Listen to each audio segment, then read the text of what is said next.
Bismillahirrahmanirrahim. Assalamualaikum warahmatullahi wabarakatuh. A'udzubillahi minasyaitonirrajim. Bismillahirrahmanirrahim. Alhamdulillahilladzi hadana li hadza wa ma kunna linahtadiya laula an hadanallah. Assalatu wassalamu ala sayyidina Muhammad ibn Abdullah wa ala alihi alladzi jahadu fi sabilillah amma ba'du. Alhamdulillah, puji syukur kehadirat Allah Subhanahu wa taala yang telah melimpahkan karunia-Nya, nikmatnya, berbagai nikmatnya, sehingga pada sore hari ini alhamdulillah banget kita bisa berkumpul di forum ilmu, berkumpul bersama orang-orang soleh. Ini juga merupakan salah satu nikmat dari Allah yang patut kita syukuri gitu. Salawat serta salam, mari kita panjatkan kehadirat beliau Rasulullah Muhammad SAW yang telah membawa kita minadz dzulumati ilan nur, gitu ya, yang telah menunjukkan kepada kita Islam yang kita yakini hingga saat ini gitu. Nah, alhamdulillah sore hari ini kita bertemu kembali di Zoom meeting. Ini adalah forum oleh-oleh dari Ustadzah Meti, karena kita akan sharing seperti judulnya ya, sharing perjalanan hajinya Ustadzah Meti gitu. Yang sudah personally aku sangat menunggu-nunggu forum ini gitu, karena biasanya kalau kalau ada teman yang pulang haji itu biasanya suka aku kunjungi untuk mendapatkan hikmah dari perjalanan-perjalanan mereka ke Baitullah gitu.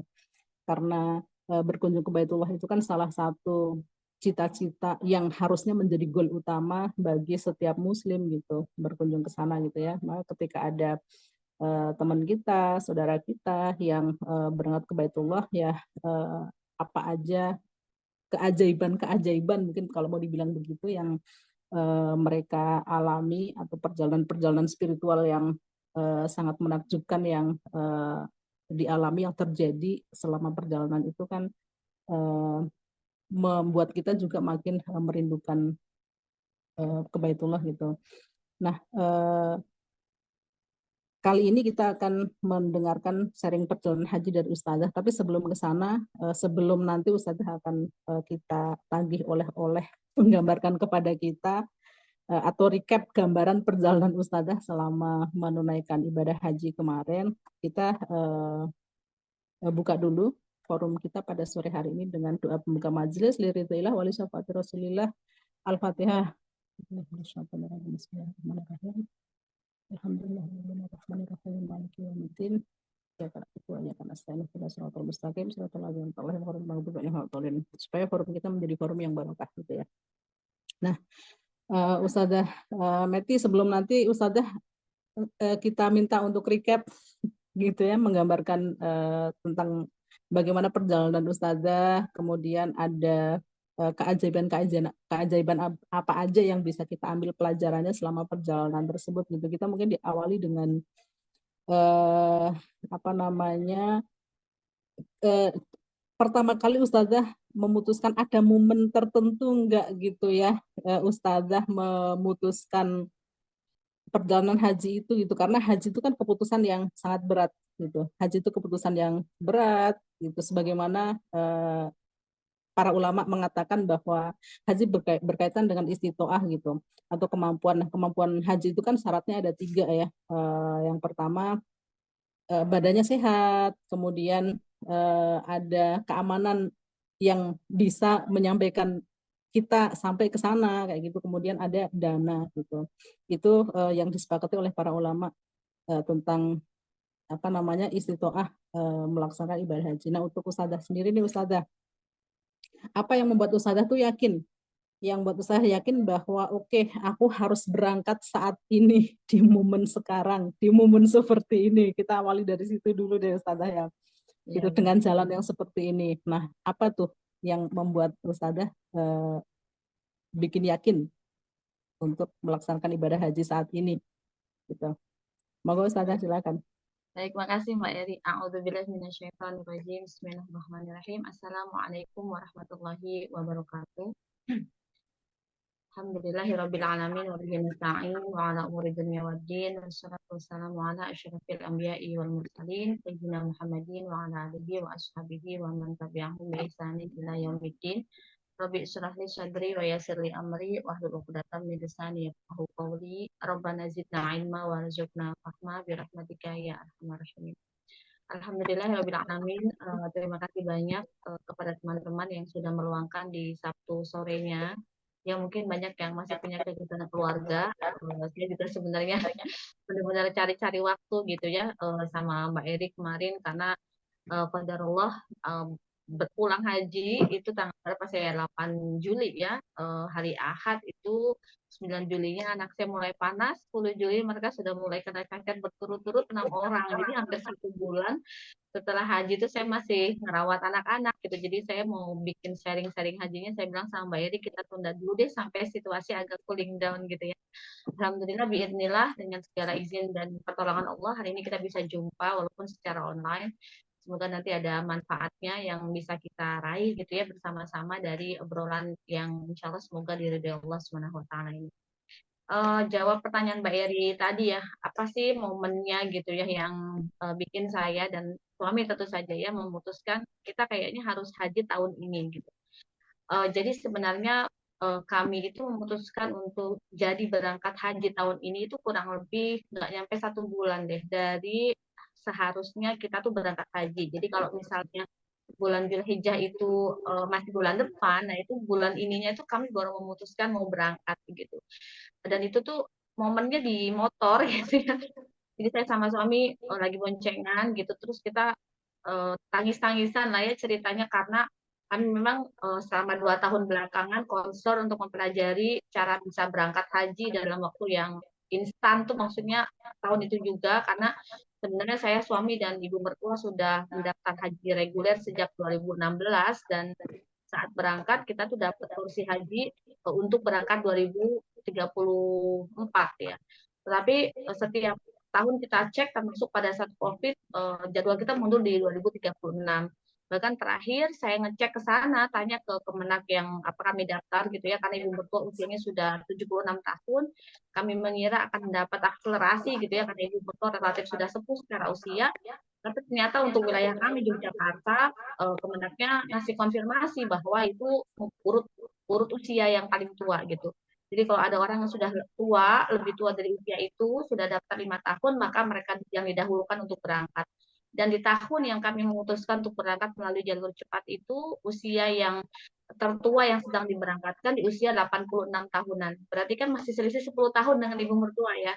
Jadi pupuslah harapan kami kalau ibu mertua bisa terakselerasi, yang berarti suami bisa damping ikut, tinggal saya yang ketinggalan begitu. Jadi beberapa variabel itu setelah kami ngecek ke Kemenak, begitu itu saya juga bersama teman-teman di dalam aktivitas ngaji dan dakwah itu memang sedang meriset dan terlibat dalam apa namanya program haji percepatan begitu ya. Akhirnya di momentum itu kami memutuskan kayaknya kita harus berangkat haji tahun ini begitu ya. Walaupun saat itu kita belum punya apa-apa sama sekali, have no money at all, nggak punya uang ya, maksudnya bukan uang untuk sehari-hari ya, mudah-mudahan selalu ada ya, tapi uang untuk berangkat haji kita juga nggak ngerti bakal dapat dari mana gitu. Tetapi saat itu bahkan mungkin kami masih punya banyak tanggungan ya, anak saya 6 semuanya sekolah, bahkan yang 3 sekolahnya 2 kali pagi dan sore gitu ya. Saya bisa kebayang lah ya, apalagi 3 di pondok gitu kan, biaya-biayanya dan sebagainya gitu kan. Kami itu tinggal di Jogja dengan tahu sendiri lah ya, UMP Jogja itu nomor 2 terendah secara nasional sebelum setelah Jawa Tengah ya, jadi Jawa Tengah paling rendah, Jogja nomor 2 ya, tadi bawah gitu. Jadi kalau hitungan di atas kertas teman-teman bisa kebayang lah ya, buat kami itu sepertinya seperti pungguk merindukan bulan gitu. Tetapi saat itu memang saya sempat bilang ke suami gitu, haji itu bukan wilayah ikhtiar, haji itu wilayah tawakal, artinya bahwa keyakinan kepada Allah harus kita dahulukan dibandingkan ikhtiar manusianya gitu. Itu yang saya yakini gitu ya. Saya memang semenjak terlibat sama teman proyek percepatan haji itu, hampir semua bacaan saya tuh saya fokuskan ke haji, mulai dari perkara fikihnya, saya baca novel orang-orang yang berangkat haji gitu kan. Saya juga ngikutin tafsir Syekh Numan Alikan yang bahas tentang haji, tentang sirah tentang haji. Jadi semua informasinya itu yang memang saya enrich ke diri saya itu semua berhubungan tentang haji gitu. Baik ya dalam berbagai inilah ya literasi gitu.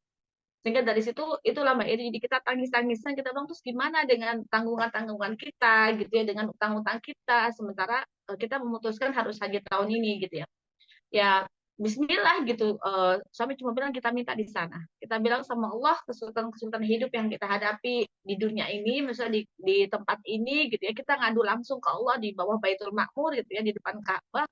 Kita ngadu di tempat-tempat mustajab gitu ya. Kita bilang ke Allah bahwa kami datang ke situ memang untuk apa istilahnya itu untuk apa ya untuk berpasrah untuk semua kehidupan yang sudah kami lakukan selama puluhan tahun ini begitu ya, dengan segala mungkin kesalahan-kesalahan dalam kami mengelola atau memutuskan berbagai aspek gitu ya, dan dari situlah akhirnya kami fight banget gitu, berjuang untuk bisa berangkat dan akhirnya ketemu sama teman-teman yang itu bisa membantu gitu. Jadi kurang lebih sebenarnya kalau mau diringkas kayak gitu sih long story short-nya ya Mbak Eri. Tapi kalau mau di setback ke belakang, sebenarnya keinginan saya untuk berangkat haji itu sudah terbetik sejak, kalau bisa saya katakan 28 tahun yang lalu. Jadi di tahun 96 ketika saya masuk ke SMA, saya mulai ikut kajian-kajian di dalam Harakah Islam gitu ya. Saat itulah saya kan hobi nulis diary ya. Saat itu saya terkagum-kagum dengan sirah Rasul kan gitu. Hampir setiap hari saya tuh ngaji gitu ya, kalau malam halakoh lah ya atau liko gitu. Saya selalu bilang di dalam diari saya itu, ya Allah, saya ingin merasakan pasir yang sama yang diinjak Rasulullah. Saya ingin merasakan udara yang sama yang dihirup Rasulullah gitu. Saya ingin merasakan air yang sama yang diminum Rasulullah gitu. Jadi izinkan saya untuk berangkat ke sana, berjumpa dengan Rasulullah sedekat mungkin dengan beliau, karena saking cintanya saya gitu. Jadi apa ya istilahnya, most achievement yang saya letakkan dalam hidup saya ketika saya mulai ngaji ala-ala anak remaja saat itu ya, mulai ibaratnya ngerti Islam, itu adalah ke Baitullah gitu. Jadi doa-doa itu tidak pernah pupus saya panjatkan, bisa dikatakan selama 28 tahun ya, ya dengan pasang surutnya lah ya, tapi itu salah satu doa yang nggak pernah putus gitu. Bahkan setiap tidur, bukan hanya kepada saya, kepada anak-anak saya selalu berkata semoga mimpi bertemu Rasul, gitu. Semoga mimpi bertemu Rasul. Saya selalu jadikan itu sebagai motivasi gitu. Bahkan saya sampai bilang ke Allah, ya Allah, gimana caranya gitu bisa ketemu Rasul gitu, gimana caranya biar dikenali Rasul gitu. Nah, maka ketika tahun musim haji yang sekarang gitu kami dapat kesempatan untuk memutuskan itu, ya kami benar-benar tidak menggunakan akal sehat. Bukan berarti kami gila ya, tapi pertimbangan kami satu saja gitu, kami memohon kepada pemilik Ka'bah, kami memohon kepada pemilik tempat-tempat mustajab itu agar kami diizinkan sujud di sana, agar kami diizinkan rukuk dan menyembah Allah di sana. Jadi itulah kurang lebih Mbak Eri, ini adalah manifest yang Allah kabulkan sejak 28 tahun yang lalu ya, secara personal buat saya. Dan memang keputusannya itu cepat banget. Saya memang putusin sama suami ya kurang lebih 1 bulan sebelum benar-benar kita harus segera melunasi biaya haji percepatan yang kami lakukan. Gitu sih Mbak Eri, apa namanya, ya sedikit ininya gitu ya, flashback. Ya, Masya Allah ya. Berarti kan apa namanya, niat kita, niat Ustazah berhaji ini tidak tidak tidak tidak singkat sebenarnya gitu ya Ustazah ya.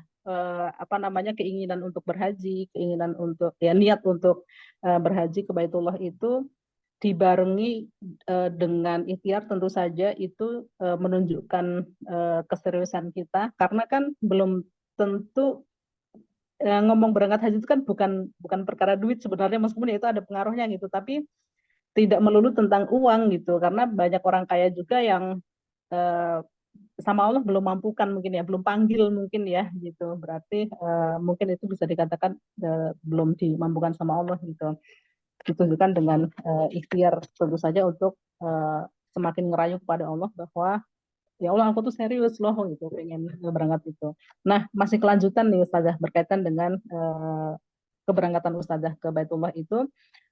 Ustazah kan menggunakan, nah gini deh, apa namanya, berangkat haji itu kan, haji itu ada banyak jenis gitu ya Ustazah ya. Ada yang reguler, yang mana kita tahu haji reguler itu antrinya tuh sampai berapa, mungkin di atas 30 tahun mungkin ya untuk saat ini gitu loh, panjang banget. Kalau kita daftar di usia sekarang mungkin 30-an gitu, baru bisa haji berapa, di atas 60 tahun gitu, udah tuyuk-tuyuk gitu. Secara logikanya begitu, karena memang antrinya sepanjang itu. Dan memang berbeda-beda di setiap tempat gitu. Terus ada juga haji plus yang mungkin ini antriannya lebih pendek, 5-6 tahun mungkin ya kalau haji plus itu gitu. Jadi sampai lebih 7 tahun pendek. ya. Ada juga haji eh, furoda yang soundingnya itu mahal banget gitu juga. Nah, ini Ustazah eh, menggunakan perjalanan haji yang bagaimana ini Ustazah? Karena kan ada haji backpacker apalah gitu loh, banyak sekali jenisnya ini. Dan kenapa memilih itu? Mungkin itu eh, bisa digambarkan Ustazah. Bisa menjadi opsi bagi kita gitu loh. Ya mungkin saya lanjutin sedikit ya Mbak Eri, pertanyaan yang pertama ya sebelum bahas ke sini. Jadi eh, setelah tadi ya jadi manifest atau resolusi yang saya ulang-ulang setiap tahun selama kurang lebih 28 tahun itu udah satu ritual yang hampir tidak pernah saya lewatkan Mbak Eri, dalam rangka menginginkan untuk berangkat ke Baitullah gitu, yaitu di hari-hari Arafah. Jadi pada saat jamaah haji itu wukuf di Arafah gitu, saya selalu, ini bisa dikatakan setiap tahun ya, kalau saya tidak salah ingat nggak pernah saya skip gitu, saya selalu keluar dengan Allah gitu dari mulai zuhur sampai maghrib, tapi setidaknya mungkin kalau dari asar pasti selalu gitu ya. Jadi saya selalu di hari Arafah gitu ya, apa sambil berpuasa, saya lupa apakah saya selalu berpuasa di hari Arafah, mungkin kalau nggak ada uzur kemungkinan besar saya selalu berpuasa di hari Arafah sebelum berangkat haji itu, selalu mengkhususkan gitu Mbak Yeri di hari Arafah itu dari asar ke maghrib untuk betul-betul tadarruk dan berdoa kepada Allah gitu ya, memohon ampun dan sebagainya, termasuk juga memohon agar Allah izinkan saya berangkat haji gitu. Jadi itu tuh pokoknya kalau hari Arafah buat saya tuh kayak seperti hari raya gitu, seperti hari raya, hari yang bergembira dalam makna karena itu hari di mana doa-doa mustajab gitu ya, sehingga saya pasti di rumah itu membayangkan seperti saya sudah ada di sana gitu. Jadi saya selalu di setiap hari Arafah itu dari asar ke maghrib itu saya pasti gelar sejadah nggak pernah saya lepas gitu ya, entah sejak saya jadi mahasiswa sampai sekarang saya udah jadi ibu dengan beberapa anak gitu, untuk mengkhususkan doa-doa seputar itu gitu, termasuk juga ya banyak hal lah ya, karena pada hari itu saya benar ibaratnya kalau kata orang mah crawling, benar-benar kayak ya merengek apa semuanya kepada Allah di hari itu gitu, karena kan para ulama mengatakan bahwa 10 hari di hari-hari bulan Dzulhijjah itu ya, di awal sejak tanggal 1 sampai nanti hari raya ini tanggal 10 gitu, itu lebih utama daripada hari-hari siangnya di bulan Ramadan begitu. Jadi kalau bulan Ramadan itu kan yang berharga malam-malamnya ya, sementara siang-siangnya itu keberhargaan bulan Ramadan kata para ulama dalam tanda petik dikalahkan oleh hari-harinya di hari bulan awal-awal bulan Dzulhijjah gitu, apalagi di hari di mana para jamaah haji itu di Arafah gitu. Nah itu juga kebiasaan yang alhamdulillah seingat saya nggak pernah saya tinggal gitu ya, di setiap hari Arafah gitu saya mengkhususkan untuk mengosongkan waktu di hari itu untuk benar-benar berdoa tadarruk pada Allah gitu ya, sehingga itu juga mungkin meningkatkan apa ya, bonding ya atau frekuensi ikatan saya dengan Allah, mudah-mudahan biidznillah. Itu yang juga saya merasakan apa namanya, jadi salah satu ikhtiar langit ya yang saya lakukan. Terus yang kedua, lewat jalur apa? Ini mungkin berhubungan dengan kesempatan yang Allah buka ya Mbak Yadi. Jadi sebenarnya kan maunya kita ya pakai furoda, tapi furoda itu kan angkanya di atas 400 juta ya, 300 sampai 400 juta. Walaupun sekarang sudah ada visa haji yang menggunakan jalur furoda itu bisa di bawah 300, bisa di bawah 400 ya, jadi cuma 300 juta, jadi paket ekonomis. Jadi yang penting kan visanya. Jadi kalau furoda itu kita menggunakan visa dari jatah dari apa namanya, uh, jatah dari pejabat-pejabat Duduk Saudi gitu ya, sana. jatah dari keluarga Saudi atau pejabat Saudi yang mereka nggak dipakai itu dijual ke Indonesia. Nah, kita sebut sebagai furoda. Ada juga namanya visa mujamalah yang itu jatah buat pejabat-pejabat di Indonesia gitu yang diberikan oleh pemerintah Arab Saudi, yang itu juga nggak dipakai. Nah, tapi kalau di Indonesia biasanya mujamalah sama furoda digabungin namanya jadi furoda. Semenjak saya terlibat dalam beberapa travel haji dan umroh, saya jadi mengerti sebenarnya jalurnya berbeda gitu. Jadi ada yang mujamalah yang buat jatahnya para pejabat Indonesia, dan ada yang furoda. Jadi sama-sama visa haji, tetapi itu dari jatah siapa itu yang berbeda. Ada juga haji plus. Sebenarnya haji plus itu uh, mirip dengan haji reguler ya Mbak Eri. Jadi memang dia 5 sampai 7 tahun gitu ya, visanya juga visa haji, tetapi itu memang diberikan khusus untuk yang ditangani oleh travel. Jadi tidak diberangkatkan oleh pemerintah. Jadi kayak Furoda, kayak Mujamalah, kayak Haji Plus itu kan nanti yang ngurus semuanya travel ya, bukan dikoordinir oleh pemerintah Indonesia. Yang dikoordinir cuma yang haji reguler saja. Bahkan di beberapa negara seperti Jepang, seperti Korea gitu tuh penduduknya tuh sudah daftar langsung ke website yang terhubung dengan pemerintah Arab Saudi. Jadi mereka bisa pilih penginapannya, mereka bisa pilih paketnya, mereka bisa pilih apa namanya berapa hari dan sebagainya. Jadi tidak terhubung lagi dengan pemerintah di negara itu. Jadi langsung antara warganya dengan pemerintah Arab Saudi yang menyelenggarakan haji. Nah, dengar-dengar di pihak travel sebenarnya Indonesia juga mau dibuat seperti itu, tetapi sampai hari ini masih dikoordinir oleh pemerintah. Gitu. Nah, sementara kalau jalur haji yang saya pakai itu pakai prinsip begini. Sebenarnya ketika kita masuk ke sebuah negara, izin untuk masuk ke negara itu kan visa ya. Sementara kan visa itu ada banyak ya. Kayak kalau di Arab Saudi sendiri ada visa ziarah kunjungan, yang di situ ada orang yang kita tuju untuk berkunjung atau orang yang menjamin namanya kafil. Nah, visanya disebut visa ziarah saksi ya. Jadi kapanpun kita boleh masuk ke Arab Saudi pakai visa ziarah saksi ya. Atau pakai visa siyahah, visa turis, di mana kita hanya berkunjung sejenak di sana. Beberapa teman saya yang satu kamar itu pakai visa siyahah gitu, visa kunjungan turis karena ya dia juga masih punya visa. Biasanya kalau visa kunjungan ada juga yang harus pakai punya visa Schengen atau visa Amerika ya. Kebetulan teman saya masih punya visa Amerika, jadi dia haji itu pakai visa siyahah gitu, visa kunjungan turis aja. Jadi dia nggak ada kafil, nggak ada penjamin di sana gitu. Bahkan ada juga yang pakai visa amil gitu. Saya di hotel itu kebetulan yang melayani catering itu orang Indonesia gitu. Jadi visa dia di situ bisa amil. Jadi dia sebagai pekerja tapi dia sudah makom ya, sudah mukim ya di Saudi, sudah punya iqomah kayak semacam kartu tanda penduduknya yang Saudi tapi yang buat orang dari luar gitu ya, sudah punya iqomah. Nah, dia berangkat haji tahun itu sama dengan kami, tapi kan visa dia visa amil begitu.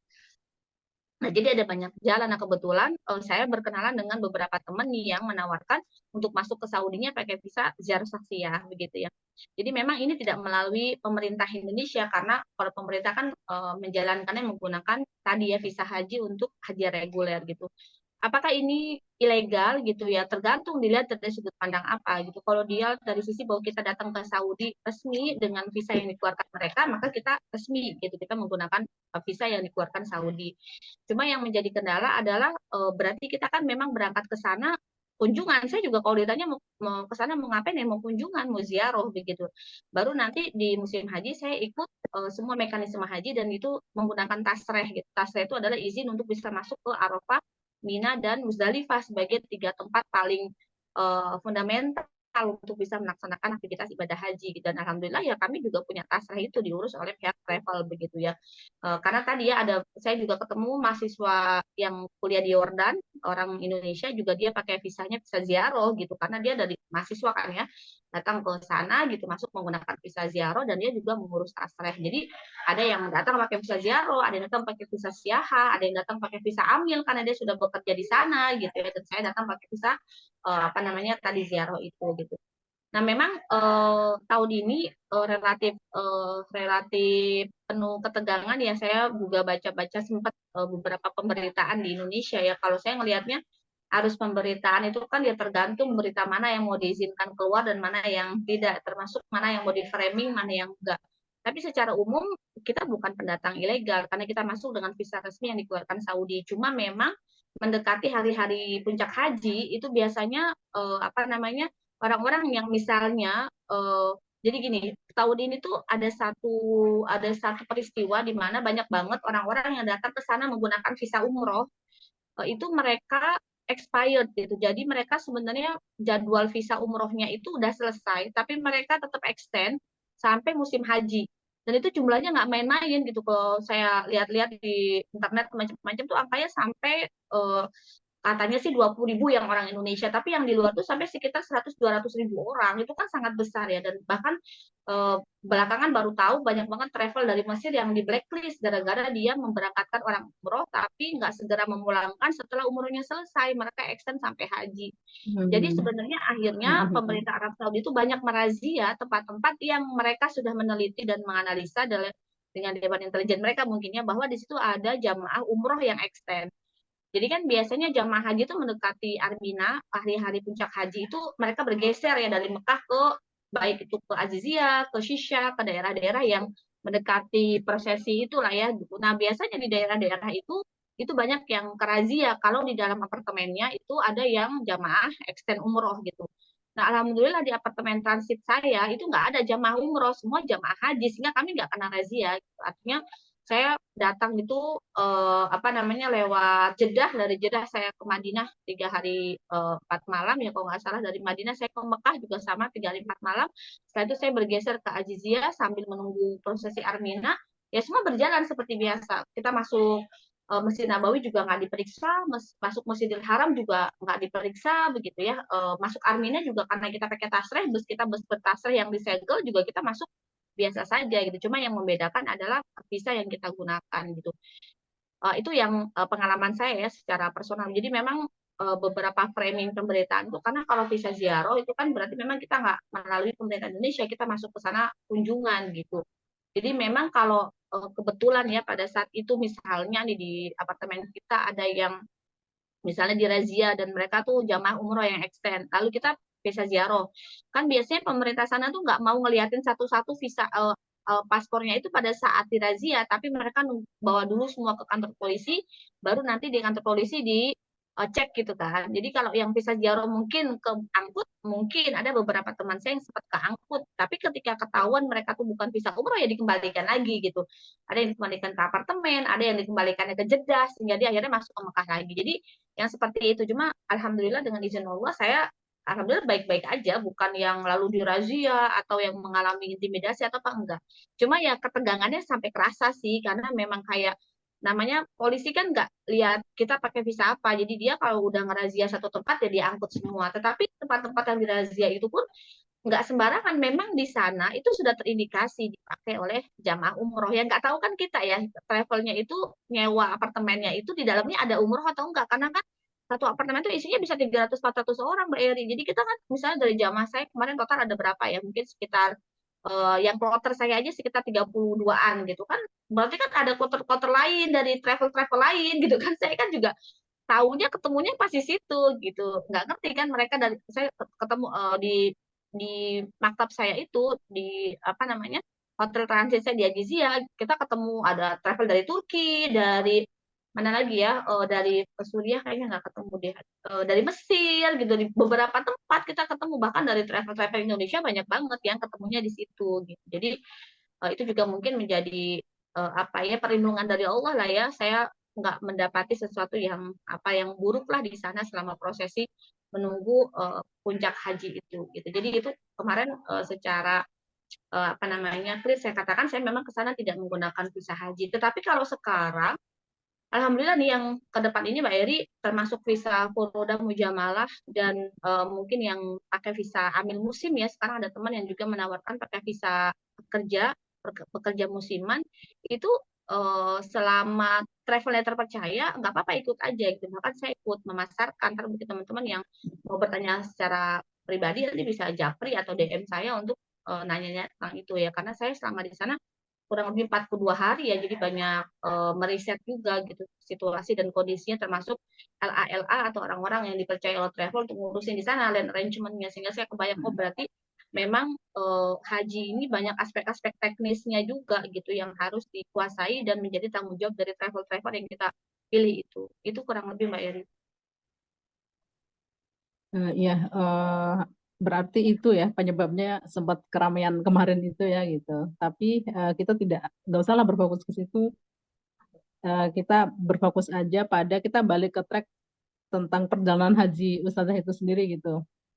Eh, ini Ustazah, tadi Ustazah sudah sedikit menggambarkan tentang upaya apa saja untuk Allah itu segerakan kita sampai ke Baitullah gitu.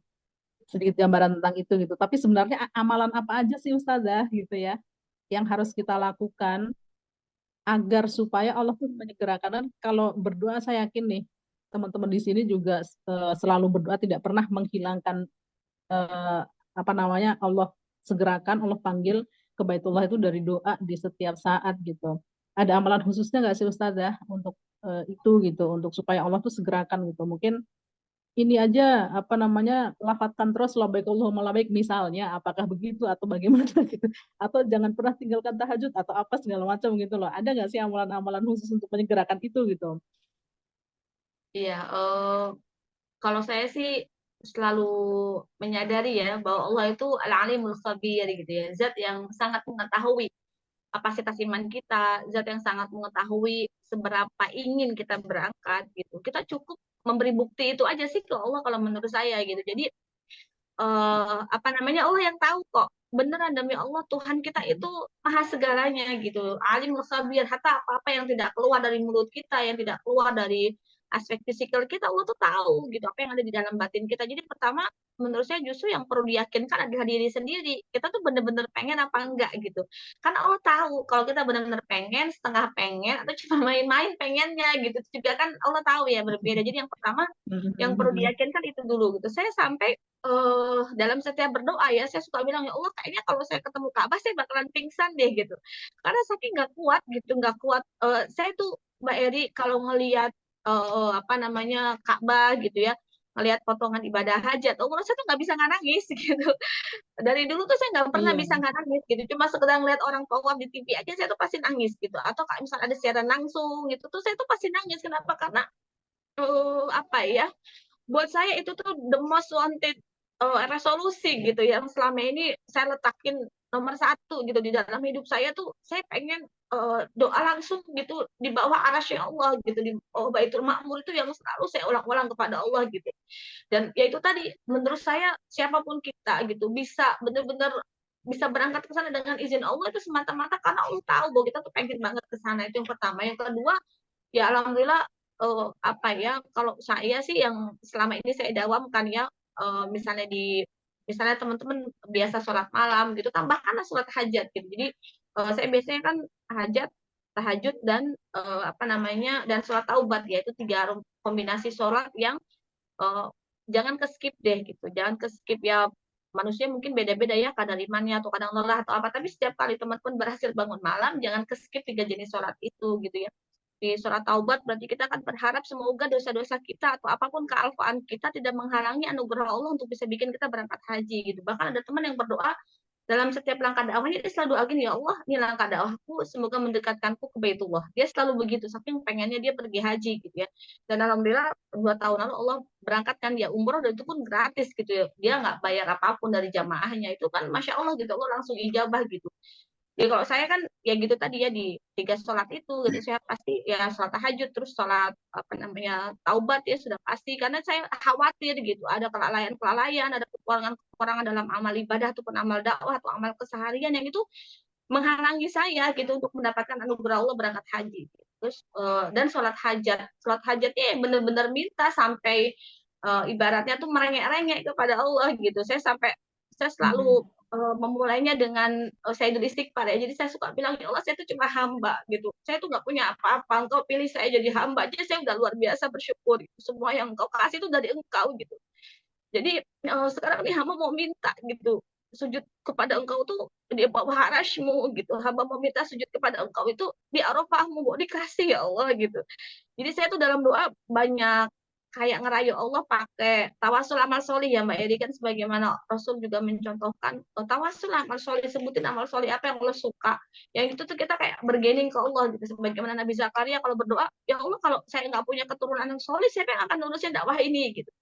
Makanya setiap kali saya berdoa, saya selalu bilang, ya Allah, saya ini pengemban risalahmu loh. Saya tuh apa namanya yang berdakwah untuk agar umat itu pakai syariah engkau gitu yang agar daulah khilafah itu tegak lagi. Saya itu kekasih Rasulmu loh ya Allah. Saya itu anggota Hizbul Rasulmu loh. Walaupun saya itu ada hari ini, tapi saya itu sama loh dengan orang-orang yang bergabung di dalam partai Rasulmu. Jadi saya tuh suka apa ya kayak ngeklaim gitu diri saya sendiri bahwa saya ini tuh apa namanya hamba engkau gitu saya itu kekasih Rasulmu saya itu penggemar dakwahmu saya itu orang-orang yang berjuang agar kalimat engkau tuh tetap ditinggikan di muka bumi gitu tolong muliakan saya dengan haji ini gitu jadi dalam doa tuh kita juga perlu bergening ke Allah gitu perlu minta ke Allah sesuatu yang kita udah lakuin tolong dong ya Allah kasih hidayah taufik tambahin gitu anugerahnya dengan berangkat haji itu yang selalu saya minta gitu termasuk apa namanya kalau secara lafaz ya ada doa apa namanya Allahumma inna nas'aluka ziarah baitikal mu'adzam, ya Allah saya tuh minta bisa ziarah ke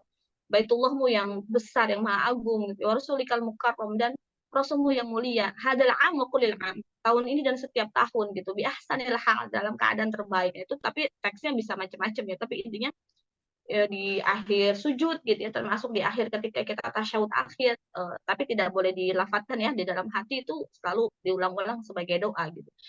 Secara spesifik sebenarnya amalan-amalan lain ya itu yang paling saya ingat gitu, saya selalu dawamkan karena keinginan yang sangat luar biasa untuk berangkat haji, apalagi mengingat usia ibu mertua sudah sangat sepuh gitu kan, dan kami nggak tahu gitu berkejaran dengan maut gitu ya, kalau misalnya ibu mertua juga nggak nyampe di usianya gitu, padahal kami anak yang terdekat dan yang paling bertanggung jawab, alhamdulillah yang ibaratnya punya akses ke sana gitu, sehingga motivasi itu bertubi-tubi gitu. Walaupun ya saya juga paham bahwa tidak ada kehidupan manusia yang sempurna sesuai keinginan kita ya, maunya berangkat haji tuh nggak punya utang, maunya berangkat haji tanggungan selesai, tapi ya kan terkenali Allah kita nggak ngerti gitu. Jadi saya tuh bener-bener ya di sana tuh dalam setiap putaran tawaf gitu ya, saya kan alhamdulillah karena hajinya tuh panjang, extendnya lama gitu, jadi hampir setiap hari saya bisa umroh. Kalaupun saya tidak umroh, saya pasti kalau udah ke Masjidil Haram saya tawaf sunnah gitu. Setiap kali melewati Multazam ya, antara Hajar Aswad dengan pintu Ka'bah gitu, pasti tawaf pertama saya tuh bilang gini, ya Allah saya mau jadi kekasihmu. Jadi nggak ada permohonan, ya pasti ada permohonan dunia ya, yang lain ya, tapi pasti permohonan pertama tuh saya mau jadi kekasih engkau. Uh, karena ketika kita sudah di sana, kita bisa merasakan betapa dunia itu benar-benar nggak ada apa-apanya gitu. Jadi bahkan ketika saya di Arafah itu gitu ya, doa pertama yang terucap ya, kan itu kan hidayah Allah ya, itu kan ilham dari Allah ya, kita nggak bisa, walaupun kita udah rancang banyak sekali doa setebal apapun, tapi apa yang terucap itu ya apa yang diizinkan Allah gitu. Maka nanti mungkin saya cerita ya tentang bagaimana pengalaman saya di Arafah itu, doa pertama yang saya bisa ucapkan di hadapan Allah ketika saya wukuf di Arafah, saya bilang, ya Allah, hamba terima apapun ketetapanmu selama ini gitu. Hamba mohon ampun kalau ada rasa nggak syukur, kalau ada rasa marah atau ada rasa nggak terima, tapi baik baik ya Allah, hamba terima, engkau mau tempatin hamba di mana aja, engkau mau perlakukan hamba seperti apa aja, engkau mau tetapkan hamba jadi apa aja, hamba ridho, karena hamba ini cuma hamba gitu, nggak punya kekuatan apapun, nggak punya kelebihan apapun, dan memang nggak punya apa-apa. Namanya manusia itu kan, kalau kata Seniman Ali kan, setiap orang punya hak dan kewajiban. Ada yang nggak rata, yaitu apa? Hamba itu hanya punya kewajiban, dan Allah hanya punya hak kepada hambanya. Jadi yang tidak apa istilahnya ya, imbang itu ya antara hamba dengan pencipta. Karena Allah hanya punya hak dan kita hanya punya kewajiban. Karena kita hamba, dari situ saya merasa, oh iya iya gitu. Maka apa ya, jadi kalau saya ngelihat sih Mbak Eri, yang pertama kita bisa lakukan tuh menyerahkan seluruh diri kita tuh hanya kepada Allah. Jadi saya dari sini tuh mulai kerasa, selama ini mungkin saya tuh, makanya di dalam status-status saya di IG ya, saya suka bilang kita tuh nggak sadar suka ngeklaim diri jadi pencipta gitu. Karena seringkali kita suka ngandelin kekuatan sendiri gitu ya, atau merasa kita tuh hebat dalam makna kita berpikir keras gitu, tapi kita belum melakukan satu hal gitu ya, minta izin ke Allah untuk semua itu. Dan saya sering banget langsung beramal gitu Mbak Eri, langsung beramal lupa minta izin dulu sama pencipta. Nah itu yang saya mohonkan ampun betul kepada Allah, karena saya kan orangnya tipe cakcek ya, atau orang apa ya, sakset gitu. Saya tidak suka menunda-nunda, saya tuh tipe orang yang mungkin bisa dikatakan berpikir cepat, bertindak cepat. Jadi seringkali saya tuh lupa gitu untuk mohon izin dulu ke Allah dalam semua hal. Nah, itu mungkin yang jadi koreksi gitu buat saya, bahwa walaupun Allah letakkan aspek ikhtiari di dalam kehidupan gitu, tetapi nggak boleh kayak gitu, karena kita tuh cuma hamba. Bahkan sehebat-hebatnya orang yang paling hebat pun gitu, dia bisa berhasil tuh karena Allah izinkan. Maka jangan pernah lepaskan keimanan dalam ikhtiar kita. Nah, itu yang salah satu yang menjadi faktor koreksi saya. Makanya di setiap tempat, setiap kali saya Masjidil Haram atau apa, saya cuma nangisin itu gitu. Saya sampai nggak pengen pulang gitu, nggak pengen balik ke hotel gitu, nggak pengen balik ke Indonesia gitu, nggak pengen beranjak gitu dari tempat sujud saya. Sampai kadang suami nungguin lama banget, saya merasa ya Allah, nggak, ini belum surga, tapi nikmatnya merasa jadi hamba itu kerasa banget di sana. Ternyata jadi hamba itu nikmat, ternyata manja sama pencipta itu nikmat, ternyata mengakui kita nggak bisa apa-apa itu nikmat. Daripada sok-sokan lelah sendiri, sok-sokan mikirin banyak hal sendirian, gitu. Sok-sokan merasa mampu gitu. Ternyata melepaskan semua kemampuan, menyerahkan semua keinginan, menyerahkan semua ikhtiar kita tuh rasanya nikmat banget gitu. Jadi saya tuh kalau di sana cuma, ya Allah saya tuh cuma hamba. Jadi kadang-kadang saking nggak bisa berdoanya gitu, saya cuma ngulang-ngulang Sayyidul Istighfar aja gitu. Allahumma anta rabb, engkau tuh Tuhan saya gitu. La ilaha illa anta khalaqtani gitu. Gak ada Tuhan selain engkau yang menciptakan hamba. Jadi itu terus saya ulang-ulang karena itu yang paling menghujam gitu. Entah itu apapun prosesinya gitu. Itu yang paling kerasa dan saya baru merasakan oh ternyata jadi hamba itu enak ya. Oh, sedikit susah sedikit aja kita ngadu ke Allah gitu. Kita nggak ngerti dikit aja kita bilang ke Allah. Jadi memang jadi hamba tuh harusnya manja gitu. Jadi hamba tuh harusnya ngaduan gitu. Jadi hamba tuh harusnya selalu mudah nyerah gitu. Dalam makna nyerah tuh ya Allah aku nggak bisa gitu. Tolong kasih petunjuk Allah aku nggak ngerti gitu. Kalau dulu kan saya kayak fight gitu Mbak Eri. Apa-apa fight gitu. Tapi fightnya saya tuh lupa untuk menghamba dulu gitu kepada Allah. Nah itu kalau buat saya secara personal faktor terbesar gitu. Itu yang menjadi faktor koreksi. Nah itu juga yang sampai H-1 sebelum saya berangkat, saya tuh masih belum yakin kalau saya bisa berangkat. Maka yang saya selalu doakan kepada Allah, ya Allah, hamba pasrah engkau mau berangkatkan haji hamba tahun ini dengan segala hidanganmu, hamba tuh menyerah pasrah. Hamba tuh terima semuanya engkau mau apa-apain, mau wali kayak apa, asal ada engkau, asal engkau ridho, hamba tuh pasrah.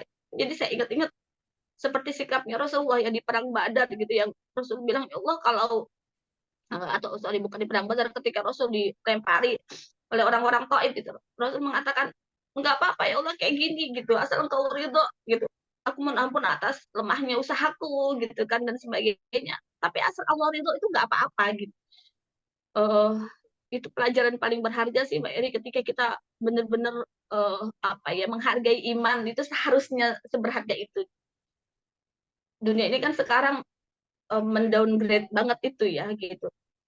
Nah, kita hidup di negara yang sangat sekuler, di situasi yang sangat sekuler, di masyarakat yang sangat sekuler, sehingga kita menjadi orang-orang yang harus pandai-pandai menjaga iman kita, gitu. Pandai-pandai menjaga kebergantungan kita kepada Allah, gitu. Makanya saya kadang khawatir, gitu ya. Ya Allah, ini udah 1 bulan, saya belum ke sana lagi. Jadi kayak kepikirannya itu, kuat apa enggak ya jagain ini, gitu loh. Karena saking terus aduh ketemu orang mereka omongannya gini, dunianya gini, saya di sini ngadepin apa-apa, nggak bisa langsung ngadunya di bawah arasnya Allah gitu. Kadang suka kayak ngeluh, ya Allah pengen ke sana lagi, pengen ngadu lagi, bukan berarti Allah nggak dengar ya sekarang. Cuma ya rasa masyghul itu pernah saya rasain gitu, sehingga kenikmatan itu pengen terus kita ulang-ulang. Nah, itu sih kurang lebih Mbak Eri kalau saya hal-hal yang saya lakukan yang sekiranya mungkin agak berbeda ya dari universitas biasa, tapi haji itu memang harus sangat diupayakan banget gitu. Itu perjalanan paling fenomenal ya. Kalau Rasulullah Shallallahu Alaihi Wasallam dapat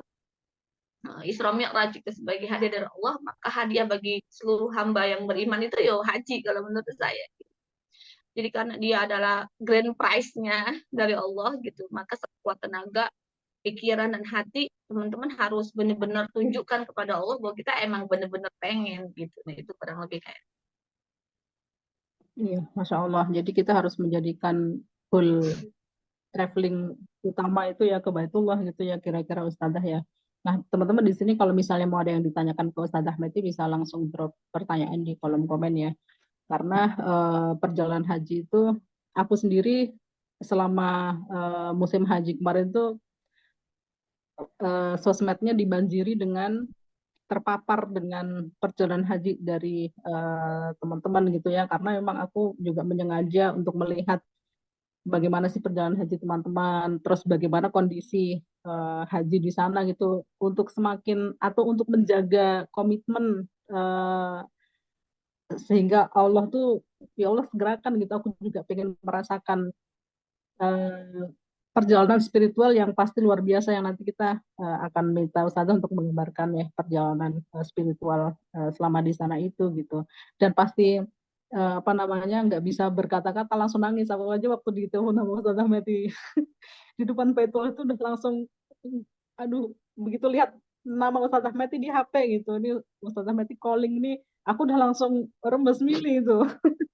Padahal belum diangkat gitu karena begitu dibuka udah langsung melihat Baitullah di belakang Ustazah itu udah nggak bisa berkata-kata gitu, udah adanya nangis doang gitu ya, saking ya Allah aku juga pengen menjadi bagian dari itu gitu, pengen menjadi kasihmu ya Allah, pengen dekat denganmu, pengen ada di pijakan bumi yang sama dengan Rasulullah gitu dan lain sebagainya gitu.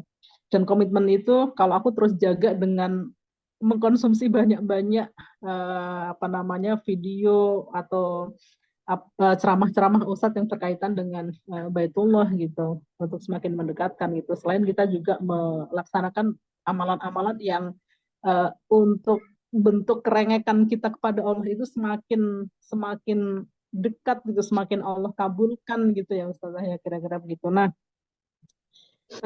sekarang kita meminta Ustazah untuk cerita nih tentang manasik hajinya ya Ustazah ya, itu tentang gimana sih perjalanan spiritual di sana. Pastinya kan ada apa ya, ya keajaiban-keajaiban luar biasa yang selama ini kita hanya mampu membayangkan gitu. Tapi di Ustazah ada di bumi di mana kejadian itu tuh berlangsung di bumi itu gitu. Di Ka'bah, perjalanan ya, perjalanan manasik haji itulah gitu loh. Ada pelajaran apa saja ini sebagai gambaran kepada kita, ada pelajaran apa saja yang bisa kita ambil gitu, mungkin mulai dari Ustazah datang menginjakkan kaki di Mekah dan persesi-sesi perjalanan haji itu gitu. Jadi gambaran apa pengalaman spiritual yang Ustazah rasakan yang kita bisa pelajari di setiap momennya itu gitu. Monggo Ustazah. Sebenarnya saya landingnya di Madinah ya, jadi nggak di Mekah. Jadi saya berangkat dari Indonesia, terus kita transit tuh di Malaysia, menginap 1 malam di sana. Terus dari Malaysia kita ke Jeddah, tapi bukan ke bandara haji ya, bandara internasional yang buat biasa, karena kan visanya kita visa ziarah ya, visa kunjungan. Dari Jeddah kita langsung apa namanya transit sebentar, hanya beberapa jam, langsung ke Madinah. Jadi kita sampai di Madinah itu sekitar 2:30 pagi lah ya, menjelang subuh gitu. Jadi pada saat saya turun di Bandara Madinah itu rasanya bandaranya pengen saya peluk gitu kan, ini kota Nabi. Kata selama haji saya nggak kuat ya bikin bikin apa status ya Mbak Eri di IG, jadi IG saya kosong, baru saya bisa apa namanya bikin itu ya ketika saya sudah di Ajiziyah gitu. Jadi selama proses itu saya nggak kuat lah, nggak kuat untuk buka HP atau apa sama sekali. Saya merasa bersalah kalau sampai harus buka medsos gitu, karena saking itu momentum yang berpuluh tahun saya nanti gitu ya. Jadi pas saya sampai bandara itu gitu ya, saya merasa sampai kayak pengen meluk bandaranya gitu kayak ya. Terus saya bilang, ya Rasulullah saya sudah nyampe gitu. Saya mau ketemu engkau, saya mau bertamu ke rumahmu gitu, rumah kamu. Jadi saya bilang, oh ya Allah terima kasih untuk perjalanan ini. Jadi saya sampai Madinah aja udah nggak, ibaratnya kayak nggak kuat lah gitu.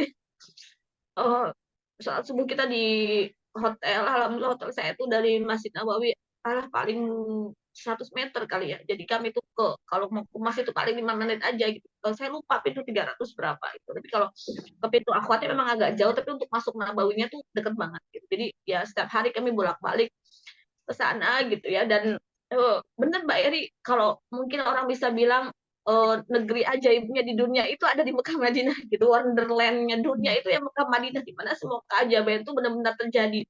Tidak ada satupun bersitan hati yang benar-benar memang itu karena Allah, kecuali pasti Allah ijabah. Jadi kayak misalnya saya berangkat sholat subuh itu kan biasanya jam 3 ya, kadang setengah 3 kan, jam 4 udah subuh, dan itu tuh udah nggak mungkin gitu, pintu udah ditutup, gerbang-gerbang itu biasanya setengah jam sebelum azan kan, sehingga kita bakal kadang jam 2 setengah 3 gitu, dan itu kita pasti rebutan kan untuk sampai masuk ke dalam Masjid Nabawinya. Saya pernah satu ketika itu agak kesiangan, jadi mungkin jam 3 lewat lah, jadi hampir-hampir pintu gerbang bagian luar tuh mau ditutup. Saya berdoa, ya Allah saya mau satu space aja di dalam gitu, karena kalau di luar kan pasti beda rasanya gitu ya, dan itu tuh padat sekali sampai kemana-mana tuh saya udah kayak diusir-usir. Kakak. Waalaikumsalam.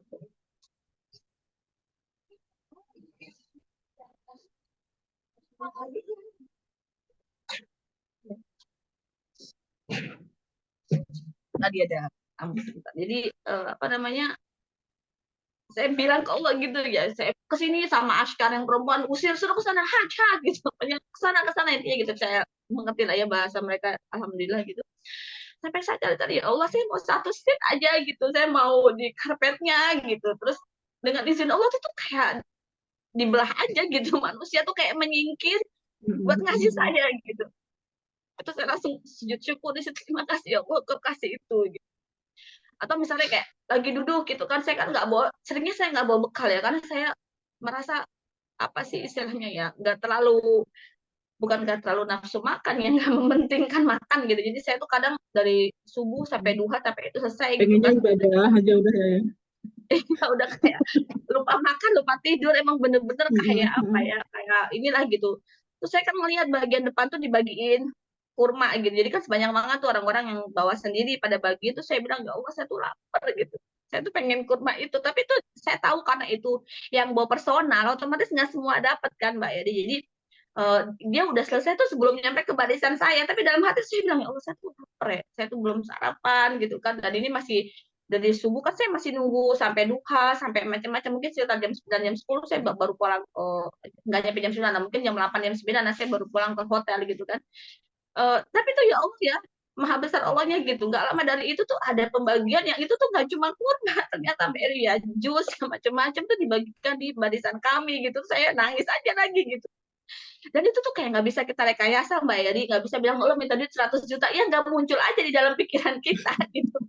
Munculnya tuh apa-apa yang Allah izinkan muncul gitu. Jadi kayak itu yang di Madinah gitu ya. Jadi sampai hari terakhir itu kan saya terus terang emang nggak masuk raudhah ya Mbak Yadi, karena kemarin tuh pas daftar itu kan harus masukin nomor visa segala macam, dan kami udah keburu hektik, ternyata busnya datang lebih cepat gitu. Jadi saya ambil positifnya, saya mau ke sana lagi gitu. Terus saya dia bilang lah matur sama Rasul gitu, ya Rasul saya belum sempat ke makamu gitu, tapi ini menjadi utang saya akan ke sini lagi, saya akan jumpa lagi. Maka sepanjang jalan ya saya nangis aja gitu, karena menjauh lah ya dari kotanya Rasul terus menuju Mekah gitu. Di Mekah juga sama Mbak Eri, jadi ada satu fase gitu ya, di mana tadi saya misalnya lapar atau saking kayaknya enak deh minum jus gitu ya, saya tuh nggak tahu kadang suka Kak pakai jilbab Kak itu. Waalaikumsalam warahmatullahi, sebentar atau bikin bukain. Ya gimana dong Kak, ada gitu. Nah, gitu misalnya seperti apa, tiba-tiba tuh ada tukang sampah yang ngasih jus cuma ke saya doang. Saya bilang ya orang ngapain ngasih jus cuma ke saya doang, apa saya terlihat seperti orang yang kehausan kan? Enggak juga, saya kan kalau dari Masjidil Haram tuh saya nggak mau pulang Mbak Eri, saya biasanya duduk-duduk di depan apa ya itu kayak apa kayak barisan hotel gitu, ngeliat ngeliat masyarakat berjalan yang macam-macam lah itu intinya ya. Jadi saya ngeliatin manusia lah dari berbagai penjuru dunia, jadi saya tuh jarang pulang ke hotel gitu. Jadi banyak dapat keajaiban-keajaiban itu, dan mungkin yang paling spektakuler mungkin pas wukuf Arafah ya. Jadi kan kami itu kan di Ajizia ya Mbak Yeri, jadi kita di hotel transit setelah dari Mekah dengan Masjidil Haramnya itu kami geser ke Ajizia. Kebetulan apartemen kami itu hanya 750 meter dari Jamarot tempat lempar jumroh. Jadi kalau dari rooftop kami itu kelihatan tempat lempar jumroh itu, jadi emang deket banget milikinnya, alhamdulillah. Jadi kami itu sudah bersiap sejak jam 2 dini hari. Jadi kan kalau fasilitas hotel sama fasilitas apartemen kan beda ya. Jadi kami itu satu kamar mandi itu berbagi dengan sekitar 17-an orang. 3 kamar, satu kamar ada yang 9, ada yang 4, jadi 9 tambah 8, sekitar 17 orang satu kamar mandi. Maka sejak jam 2 dini hari kami udah antri mandi, dan saya orang antri pertama yang berhasil mandi siap-siap gitu kan. Karena katanya pada subuh kita udah harus ke titik temu untuk apa namanya bus bertasrah itu yang kita bawa ke Arafah gitu kan. Sampai jam 7:30 8 busnya belum datang, ya kita masih husnudon lah ya nunggu gitu kan. Akhirnya kita udah ke titik temu, dan kita tuh menyaksikan hal yang masya Allah gitu ya. Jadi ada orang-orang yang mereka tuh ternyata busnya udah datang gitu kan, mereka udah berangkat tapi mereka tuh pulang lagi bayari ke hotel itu. Kenapa? Karena busnya ternyata bukan bus bertasrah, jadi mereka tuh tertolak masuk Arafah gitu. Jadi mereka datang dalam keadaan menangis dan langsung masuk hotel, nggak keluar-keluar lagi sampai kami berangkat. Jadi kan kami kok bisa ya gitu busnya kayak gitu, kita kan jadi deg-degan, dan bus kita tuh nggak datang-datang Mbak Eri, sampai jam 9, jam 10, jam 11 gitu kan. Jamaah udah pada bertengkar tuh, kepala-kepala travelnya gitu kan, udah pada ada yang teriak-teriak, udah macem-macem kan. Saya kan ibaratnya cuma ngambil wudhu, duduk, saya cuma zikir, saya cuma istighfar, cuma doa, tawasul amal soleh gitu, sampai suami bisikin tawasul amal soleh, karena kalau kita nggak berhasil ke Arafah, kita tuh ya nggak haji gitu. Ternyata tersiarlah kabar bahwa apa namanya pihak yang seharusnya menyediakan bus dan tenda buat kami itu ditangkap polisi. Jadi kami Oh. tuh nggak datang, Mbak Eri, bus yang udah kami sewa dari travel itu nggak datang. Dan kita kan berarti harus mencari solusi kan ya. Padahal kalau Mm-mm. nggak bisa berangkat Mm-mm. ke Arafah hari itu di jam itu kan kita nggak haji gitu kan, karena haji itu kan Arafah kata Rasulullah SAW. Iya. Cuma kan akhirnya mereka inilah gitu berdiskusi berdebat. Tadi kita kan swadaya harus mendatangkan bus baru. Padahal satu bus itu harganya sekitar 300 sampai 400 juta gitu, berisi sekitar 45 jamaah. Berarti kan kurang lebih masing-masing jamaah harus iuran sekitar 10 sampai 15 juta kan gitu. Kalau itu proses yang sangat menegangkan sampai mulai apa namanya ceramah wukuf gitu diadakan kan belum berangkat. Jadi suami mendengarkan lewat apa namanya HP ya di radionya gitu. Ini udah mulai apa namanya khutbah wukuf gitu. Kita kan semakin deg-degan injury tapi ini benar-benar pada masa itu tuh kami belum sarapan, eh, panas karena itu tempat titik temu aja cuma di depan beranda hotel begitu kan, nggak ada jaminan kita bisa berangkat, nggak ngerti juga ya, ada sih beberapa yang minuman kayak di drop oleh orang-orang banyak ya, kalau minuman ada lah. Jadi bener-bener tuh seluruh pikiran itu bener-bener di drain, perasaan gitu kan, attitude apa semua tuh jadi satu, keuji sama Allah gitu, Mm-mm. karena injury time banget sampai tepat jam 1 kalau nggak salah itu akhirnya deal kita bisa dapat bis karena rombongan saya itu dua dua bus ya, dua kloter. Bus pertama berangkat mungkin 10-15 menit kemudian dia balik lagi. Kenapa balik lagi? Karena mereka itu transfernya ke maklar, maklarnya itu untuk transfer ke pemilik bus duitnya limit, padahal si pemilik bus maunya duitnya ditransfer hari jam itu juga pakai real gitu kan. Akhirnya mereka turun dong, mereka turun, kita kan udah pesan bus, kita yang disuruh Mm-mm. naik, jadi kita disuruh Mm-mm. bertengkar dengan jamaah yang lama. Jadi kan sampai astagfirullah ini gimana gitu, karena si orang Arabnya mau antum yang berangkat yang rombongan kami, karena kami udah bayar ke dia secara cash, sementara mereka bayarnya kan transfer, si Arabnya itu Mm-mm. maunya bayar cash gitu kan. Jadi kan kami kayak diadu domba sama teman kami yang ya memang berbeda travel tapi satu apartemen gitu, karena kan busnya dibagi dua. Akhirnya kami kan bingung harus apa, kan saya manut sama pemimpinnya, udah kita aja dulu berangkat, mereka kita selesaikan. Hari kita berangkat, saat saya bisa naik bus, baru naiknya doang yang Mbak Eri, saya udah seperti nggak punya energi, kecuali saya benar-benar nangis, nangis, nangis kepada Allah, ya Allah terima kasih gitu. Busnya bisa datang, busnya langsung disegel kan, kan kalau bus bertasnya tuh kan disegel Mbak Eri pintunya gitu, jadi ada stiker besar banget untuk nyegel si bus itu, bagian depannya juga ada tandanya kalau bus itu memang bus bertasre gitu. Jadi jamaah yang sebelumnya tuh kan dia ditipu juga, yang datang busnya tuh nggak bertasre, makanya dia tertolak ke masuk Arafah gitu. Dan mereka tuh benar-benar masuk ke dalam hotel dalam keadaan mulai nangis dan nggak keluar-keluar lagi sampai kami berangkat. Jadi kami ngelihat banget gitu bus itu turun, mereka nggak berhasil ke hotel, sehingga itu kan menjadi kayak aduh nanti kami gimana nasibnya gitu kan. Jadi ketika kami udah duduk, busnya udah disegel berangkat, saat itulah saya merasa ya Allah begini tuh rasanya gitu ya, bisa memperjuangkan itu. Makanya saya sampai dalam doa saya, ya Allah itu tadi yang saya bilang, saya itu hambamu, saya itu pengembang dakwahmu, saya itu kekasih Rasulmu, saya itu anggota Hizbur Rasulmu, saya cuma minta bisa menyembahmu di tanah Arafahmu gitu, bisa berdoa di sana, bisa sujud dan ruku di sana. Jadi itu terus yang saya ulang-ulang, masa nggak boleh ya Allah menyembah Engkau, saya tuh nggak minta dunia, saya tuh minta akhirat gitu. Jadi itu yang berjam-jam saya ulang-ulang doanya kepada Allah gitu, yang sampai teman-teman udah yang nangis kan. Memang alhamdulillah saya bisa dikatakan pemimpin rombongan yang akhwat ya, ibu-ibu ya, yang menenangkan mereka ya saya, yang mengimami sholat ya saya, yang mimpin doa, kalau hataman Quran sebenarnya memang alhamdulillah Allah izinkan. Sehingga ketika mereka melihat saya tuh dia menangis kan, mereka juga khawatir kok malah ustadznya yang nangis gitu kan. Mm-mm. Iya. Sedang tenang-tenang saya menangis bukan dalam keadaan misalnya putus asa, tapi saya sedang tadarru gitu, sedang merendah kepada Allah gitu, agar Allah izinkan kita semua berangkat gitu. Jadi selama yang pemimpin-pemimpin travel itu negosiasi gitu, saya kan nggak bisa apa-apa ya, apalagi saya perempuan tuh kan bapak-bapak ya.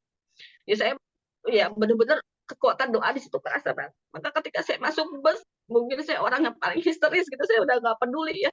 Yang lain ada yang masuk bus langsung tidur, kecapean Mbak Eri, kan kita udah dari jam 2 kan nunggunya gitu. Mm-mm. Tapi saya Betul, betul. nggak mau menyanyiakan momen itu gitu. Saya nangis menjadi-jadi gitu, seperti anak kecil yang nangis. Tetapi nangis dalam keadaan bersyukur gitu, sampai suami saya juga nepuk-nepuk pundak saya gitu. Dan saya saat itu merasa semua orang nggak ada kecuali saya sama Allah gitu. Jadi di dalam bus itu saya bersyukur, saya mohon ampun, berterima kasih, saya siap diapa-apain aja sama Allah gitu. Saking nikmat banget ternyata, kita berharap sekian jam dalam keadaan yang kita nggak ngerti kita tuh bakal nyampe ke sana apa enggak, terus Allah izinkan sampai gitu. Maka ketika udah ngelewatin perbatasan di situ tulisan Arafah start here gitu kan. Arafah nih mulai dari sini, itu saya udah nggak bisa lagi berkata-kata selain cuma nangis aja isinya. Nangis bersyukur sebagai hamba gitu. Ya itu pokoknya sampai ya mungkin seluruh isi bus tuh melihat ke arah saya, tapi saya nggak peduli ya karena makanya saya suka gambarkan di IG saat merasa nggak ada orang lain, kayaknya cuma saya sama Allah aja gitu karena saya juga nggak peduli sama yang lain. Jadi saya ungkapkan semua perasaan saya di situ kepada Allah gitu. Jadi dan alhamdulillahnya kan busnya tuh dinyalakan AC-nya sampai terus menerus ya. Jadi kita di dalam bus ya sekali saya keluar, ayo keluar cari makan karena kita kan nggak mau makan apa-apa. Tapi kan alhamdulillah kalau di Arafah, masya Allah orang yang charity itu luar biasa ya berbus berapa ya berpick up macam-macam tuh apa aja ada gitu. Cuma kan kita harus jaga juga karena nggak ada WC susah kan gitu, air juga sulit. Jadi saya memang nggak nafsu makan, padahal saya juga belum makan dari malam gitu. Tapi it's okay lah gitu sampai akhirnya alhamdulillah semua teman-teman yang nitipin doa ketika saya udah mulai tenang itu ya udah bisa menyampaikan semua kegalauan saya gitu menjelang asar tuh saya udah mulai bisa bacain doa teman-teman sambil nangis gitu ya. Jadi insya Allah semua teman-teman yang menitipkan doa saya bacakan sepenuh hati saya gitu. Jadi di Arafah itu saya baca satu-satu, saya sebutin namanya, saya mintakan kepada Allah untuk mengijabah itu gitu. Kadang kan sampai tebal sekali ya apa namanya yang saya print itu yang dari teman-teman, insya Allah gitu saya tidak menyanyiakan titipan teman-teman, jadi saya bacakan semua. Jadi saya kadang berpikir itu doa dari zuhur sampai maghrib apa aja gitu. Saya baru ngerasa kita saya kekurangan waktu gitu. Jadi sampai sana tuh mungkin sekitar 1/4 karena jaraknya dekat aja sebenarnya Mbak Eri, dan karena udah nggak ngantri ya semua orang udah masuk Arafah, kami mungkin relatif yang rombongan agak belakangan dan nggak ada pemeriksaan apa-apa karena kalau sudah ketahuan busnya bertasa otomatis bisa masuk gitu aja kan gitu. Jadi saya hanya keluar sebentar, sempat dapat es krim lah macam-macam, masuk lagi saya ya khusyuk berdoa sholat jamak kosor di situ dan seterusnya gitu.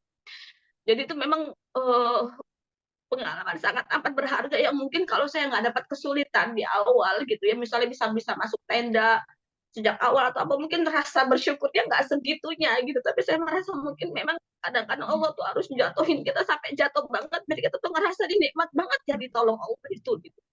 Nikmat banget ya diizinkan Allah berdoa di situ gitu, dan itu yang nggak bisa diganti sama dunia dan seluruh isinya gitu. Jadi ya itu seperti waktu tuh berhenti berputar ya di Arafah itu. Jadi semua hal yang dan memang nggak bisa direkayasa ya Mbak Eria, doa itu nggak bisa direkayasa. Jadi kenapa Umi nggak doa misalnya minta uang 1 miliar, karena nggak terbersit di hati saya. Jadi memang apa yang Allah ilhamkan itu yang kita doakan. Dan luar biasanya lagi kami pada maghrib keluar dari Arafah menuju Musdalifah kan untuk sambil ngambil batu, dan tengah malam kita ambil di tengah jam 1-an kita keluar dari Musdalifah untuk menuju Mina. Nah, di satu kejutan Allah berikutnya ya, karena itu juga Allah menguji setiap doa-doa kita gitu. Jadi setelah baru masuk flyover Musdalifah lah ya, menuju Mina itu mobil saya mogok. Jadi bus yang kami sewa itu ternyata mogok Mbak Eri. Itu masih di flyover Musdalifah yang di bawahnya masih kerumunan manusia, masih ada yang pada tidur di situ. Jadi kita belum sampai mana-mana gitu. Sampai kita sholat subuh di pinggir jalan gitu. Montirnya masih belum datang. Akhirnya diputuskan oleh ketua rombongan kami berjalan ke Mina dari Musdalifah. Jadi kata suami total dari Musdalifah ke Mina sampai ke apartemen kami itu sekitar 25 kilo. Jadi akhirnya kami jalan kan dari sekitar jam 6 jam 7 lah, karena kami tadi mengiranya si Montir bakal datang gitu berjalan. Jadi yang diizinkan berjalan tuh yang muda-muda ya, udah sepuh-sepuh disuruh nunggu di bus sampai montirnya datang. Nah ternyata kelewat tuh Mbak Eri, ada satu orang anak orang sepuh yang usianya sudah 80 tahun ikut jalan. Kita semua kan nggak paham ya, apalagi saya selalu jalan paling belakangan. Saya selalu sama suami itu tipe yang menikmati momen gitu. Jadi kami ngeliatin manusia, kami berdoa, kami berdiskusi selama perjalanan itu kan gitu. Jadi kadang-kadang kita suka ketinggalan rombongan terus ngikut lagi. Jadi kami paling belakang. Tiba-tiba baru awal mau masuk Mina, rombongan kami berhenti berjalan. Kan saya bingung kenapa ternyata ibu yang usia 80 tahun ini semaput Mbak Eri. Sudah pucat pasi, kulitnya kering semua, dia udah dalam keadaan mungkin harusnya udah pingsan, tapi kan kaget kenapa gini. Tapi nah itulah tadi ya, bahwa Benar kata Rasulullah, kalau kamu pengen tahu kualitas seseorang, berperjalananlah bersama dia, ya, dan bermuamalah secara ekonomi. Dari situ kita tahu kualitas. Jadi semua orang tuh yang tadi dia pemarah Mbak Eri sama orang itu. Kamu kan sudah sepuh, sudah dibilang jangan ikut, kok ikut. Jadi gimana? Padahal itu kan jutaan manusia berjalan ke arah yang sama dan kita nggak boleh mundur balik. Jadi apapun yang terjadi, hatta orang-orang yang meninggal yang kami lihat kiri kanan kami itu kadang-kadang jadi tinggal gitu aja karena mereka semua kan harus sampai ke tempat yang sama, harus dapat jumroh. Hari ini Akoba, besok lagi Ula Usu Akoba dan seterusnya, sehingga kiri kanan itu banyak yang meninggal Mbak Eri. Ya udah ditinggal gitu aja, dikasih ditutupin sama kain ihram mereka, jamaahnya pergi gitu. Termasuk yang ini. Jadi ditungguin mau sampai kapan, di dalam keadaan sudah pucat pasti, dan sebentar lagi tambah panas, itu jam 9 itu aja udah panas sekali gitu. Kita mundur ke belakang juga nggak mungkin, pasti kita bakal dimarahin polisi, terus selalu maju. Akhirnya apa keputusannya? Ditinggal. Kan nggak mungkin gitu. Terus saya bilang udah gini saja, saya yang nembusin ke rumah sakit lapangan gitu kan, di sekitar perjalanan itu kan ada rumah sakit lapangan. Jadi saya tembusin karena harus pakai bahasa Arab kan ya. Saya tembusin, alhamdulillah bisa masuk. Jadi padahal itu sangat antri dan sulit untuk bisa masuk ya, karena hanya benar-benar orang yang sakitnya dianggap berat aja yang dapat pertolongan. Jadi sampai bisa dapat sarir itu kan, apa namanya, kasur. Dan itu tuh ternyata saya baru tahu nyampe dalam itu, itulah satu-satunya botol infus terakhir yang dimiliki rumah sakit lapangan Hmm. itu. Karena dia belum dapat suplai lagi gitu, sampai si perawat sama dokternya tuh ngobrol, ini kira-kira mau ditutup kan nih layanan karena semua alat medisnya hampir habis gitu kan. Jadi Masya Allah tuh beruntung banget, sampai si ibunya tuh nangis berterima kasih kepada saya dan suami ya, karena kan dia sebenarnya dimarahin sama jamaah gitu. Ada jamaah lain duluan kan berangkat gitu, kami yang misalnya ya bisa dikatakan uh, rela lah gitu nungguin dia, ya kita jalan belakangan gitu. Jadi sekitar 20 menit infusnya tuh selesai gitu kan, lalu saya papah dia keluar untuk melanjutkan perjalanan gitu, dan itu baru sekitar 12 kiloan lah, jadi masih 12,5 kilo lagi gitu ke Jamarot. Jadi per 200 meter berhenti ngasih dia minum, apa istilahnya itu, nutupin dari panas, terus berjalan sampai kami berhasil sampai Jamarot dan bisa pulang ke apartemen. Dia tidak berhenti memeluk saya gitu, terima kasih gitu, sudah rela apa istilahnya nungguin saya, nggak marah sama saya gitu. Bener-bener tuh berjalan tuh pelan-pelan ngikutin kemampuan dia, karena semua jamaah lain itu dalam tanda petik menjadi egois ya, karena mereka menyelamatkan Hmm. perjalanan hajinya sendiri-sendiri gitu. Sementara saya sama suami, masa begini sih caranya gitu kan.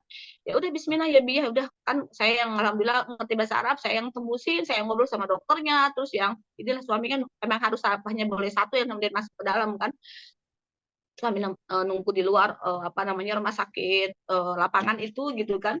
Jadi dia tuh kayak merasa alhamdulillah masih ada orang yang mau gitu ya, apa merelakan perjalanan hajinya itu terganjal lama, karena kan teman-teman pasti mengira orang ini nggak akan sanggup, harus ditandu lah.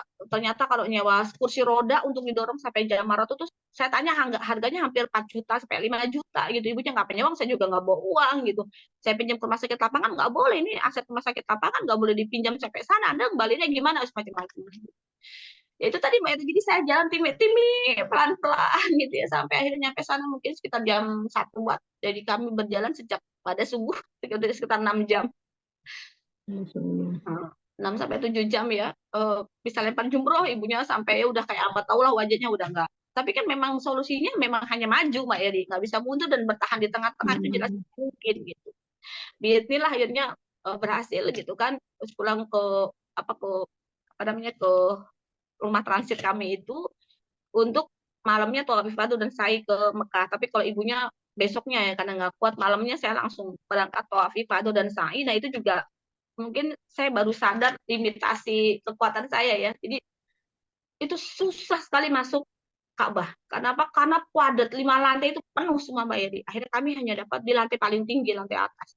Dan lantai atas itu paling luas lintasannya. Jadi kalau di bawah mungkin sekitar 300 sampai 500 meter, di atas itu 3,5 kilo sendiri, karena satu putarannya itu adalah putaran paling luar dari Masjidil Haram gitu. Dan saya kan dapatnya lantai 5 itu Mbak Yedi. Jadi kan paling atas lantai 5 ya kalau nggak salah. Jadi saya tuh sampai udah saya seret itu kaki gitu ya. Karena kan perjalanan panjang banget dari mulai Arafah, saya juga belum tidur, makan juga bener-bener seadanya. Sehingga saya sampai terakhir itu ya saya yang semaput itu. Saya terakhir itu saya dari tawaf itu sudah nggak kuat banget. Saya bilang kalau lelah saya bisa tahan, tapi kaki saya tuh sudah sakit. Jadi seperti apa ya? Mungkin kayak kayak apa sih Mbak Eri, mungkin kayak luka gitu, bukan luka luar ya Mbak Eri, jadi semacam luka dalam gitu, saking udah terlalu intens berjalan. Jadi saya agak istirahat sebentar, terus saya berdoa kepada Allah. Jadi kan setelah itu kan sa'i kan juga 7 putaran tuh. Saya bilang ke Allah, ya Allah, kalau engkau izinkan saya menyelesaikan sa'i ini, maka kuatkan saya. Terus kalau engkau nggak izinkan, ya tolong beri bantuan dengan ada yang bisa nyewain kursi roda gitu kan. Sebetulnya saya sama suami tuh nggak pernah bawa uang Mbak Iri kalau pergi kemana-mana. Tiba-tiba kan saya dipapah ya sama suami dalam keadaan hampir diseret itu, ada orang Arab yang tiba-tiba berdiri gitu ngasih kami uang 100 real ya, ini bahasa dia ini untuk nyewa kursi roda. Jadi saya juga nggak nyangka gitu ada orang, padahal yang kolaps nggak hanya saya, karena itu semua orang kan melakukan peristiwa yang sama ya tuh Afifaduh pada malam itu gitu. Ternyata mau tahu sewa kursi roda untuk bisa sa'i berapa? 400 real. Jadi sebenarnya saya hanya punya uang 100 real tadi gitu ya dari orang Arab itu kan. Jadi oh ini ya udahlah bismillah, berarti doa yang dijawab Allah, saya dikuatin. Nanya lagi berikutnya 300 real. Oh turunnya sedikit banget gitu ya. Berarti kan nggak bisa. Sampai saya udah dapat 3 putaran sa'i, saya udah bilang saya nggak kuat nih. Saya nggak kuat ini. Maksudnya udah benar-benar kaki tuh sakit banget. Bukan lagi tapi udah sakit gitu. Akhirnya tiba-tiba Mbak Eri ada seorang kakek-kakek yang juga pendorong kursi roda nyamperin kami. Jadi kami nggak nyamperin dia karena kami sudah yakin pasti nggak ada yang mau lah. Kami cuma punya 100 real karena saya nggak bawa uang. Nyamperin kami, terus dia nunjukin di kalkulator 150 real. Kok dia nawarinnya murah banget gitu kan. Terus sama suami, di kami cuma ada 100 real. Dan dia mau. Jadi saya itu akhirnya putaran keempat, 5, 6, 7 itu saya pakai kursi roda. Jadi nggak ada doa di sana tuh yang nggak dijabah. Karena saya doa ke Allah spesifik, ya Allah kalau memang ini saya harus selesaiin, kuatin saya. Kalau enggak dengan 100 real ini semoga ada yang mau gitu. Saya upah dengan 100 real gitu. Yang itu kayaknya mustahil, uang harganya tuh 400 BRI. Ada yang nurunin cuma bisa 300. Tapi ini dia tuh mau 100 gitu. Dan itu tuh luar biasa. Memang hanya tinggal 4 putaran lagi ya. Jadi akhirnya 4 putaran itu saya pakai kursi roda. Saya malah sampai dikipasin sama dia, diajarin doanya, karena setiap kali sampai di sofa dan Marwah dia tunjukin tuh sofanya kamu doa, itu Marwahnya kamu doa gitu. Masya Allah. Jadi alhamdulillah selesai. Itu sampai menjelang subuh. Baru satu kami ke Mina lagi dan seterusnya, walaupun saya jadi harus bayar dam ya, karena malam itu saya nggak nginep di Mina saking padatnya lintasan tawaf itu. Dan setiap kali kan saya hampir tiap hari umroh ya setelah prosesi haji selesai, saya nggak pernah lagi ketemu dia. Di setiap kerumunan orang-orang yang dorong ini, yang dorong pakai kursi roda gitu, saya ingin berterima kasih gitu. Maaf kalau saya hanya bisa kasih sedikit, tapi saya nggak pernah ketemu lagi. Sampai teman-teman bilang mungkin itu malaikat gitu, ya Allah alam ya, karena benar-benar spesifik doa saya, ya Allah kuatin saya, atau enggak kalau enggak dengan 100 real ini ada yang mau dorong saya, karena saya udah nggak kuat dan Allah tahu bahwa saya tuh benar-benar nggak kuat, kaki saya udah sakit bukan lelah. Kalau lelah saya bisa paksa, uang saya berjalan 25 kilo aja tadi siang tuh saya bisa dengan panas yang terik begitu gitu, ini kan malu, tapi saking udah kayak apa sih, cedera lah gitu ya, kaki saya tuh sudah seperti itu. Ya alhamdulillah itu dengan izin Allah berhasil. Ya udahlah, terus rangkaian berikutnya malam nginep di Mina, paginya lempar jumroh dan seterusnya. Jadi setiap kali nginep di Mina gitu ya, bener-bener romantis banget dalam mana kita tuh nggak pernah berhenti keluar dengan Allah gitu selama haji itu yang nggak terbayar dengan apapun.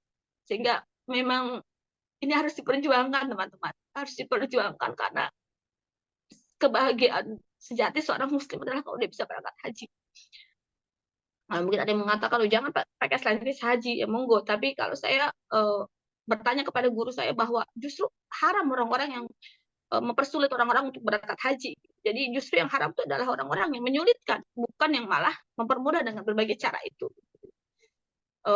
Ya itulah sebenarnya ada banyak ya aspek-aspek yang lebih detail yang bisa saya ceritain, cuma sekarang udah 5:30. Ya mungkin itu kurang lebih yang paling fenomenal. Sama ada satu lagi sih Mbak Eri, saya tuh berangkat haji nggak bawa uang. Karena memang persiapan kami hanya benar-benar setoran haji kami lunas, itu buat kami udah luar biasa. Jadi saya tuh inget banget saya berangkat haji nyoba uang 600.000. Orang tua saya juga nggak ngerti. Ada kan ada, artinya anak-anak udah saya tinggalin buat 1 bulan gitu ya. Tapi saya hanya bawa segitu gitu.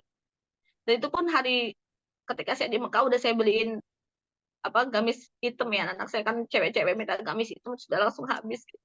Terus saya bilang, kalau ya Allah, saya ini nggak bawa apa-apa gitu.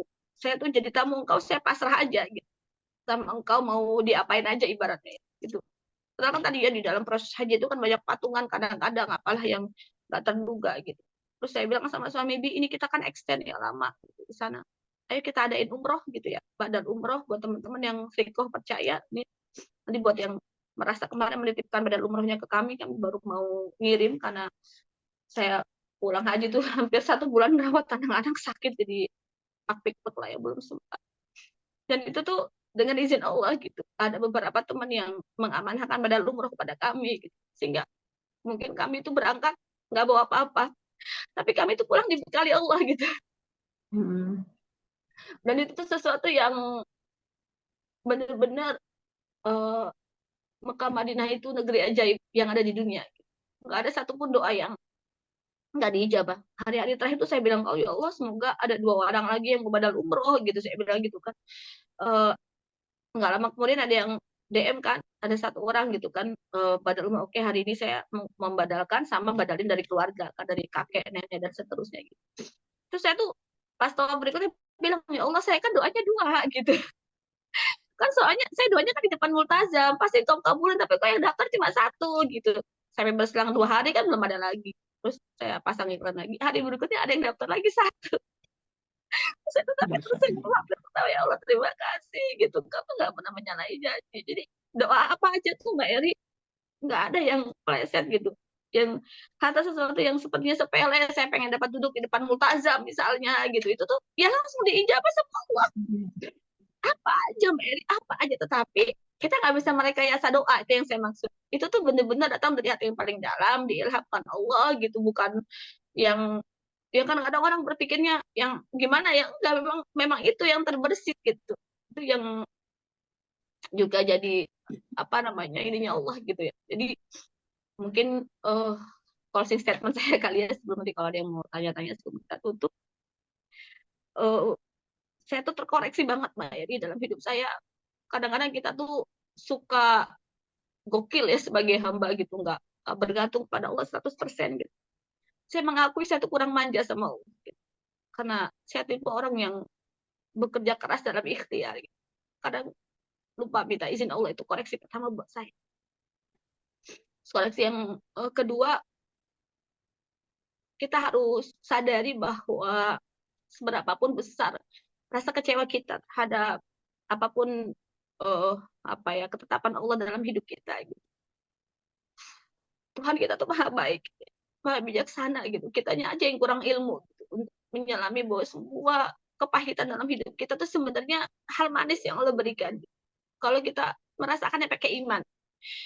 Sehingga dari sini tuh saya merasa hidup saya tuh lebih lapang. Hidup saya lebih lapang, hati saya lebih tenang.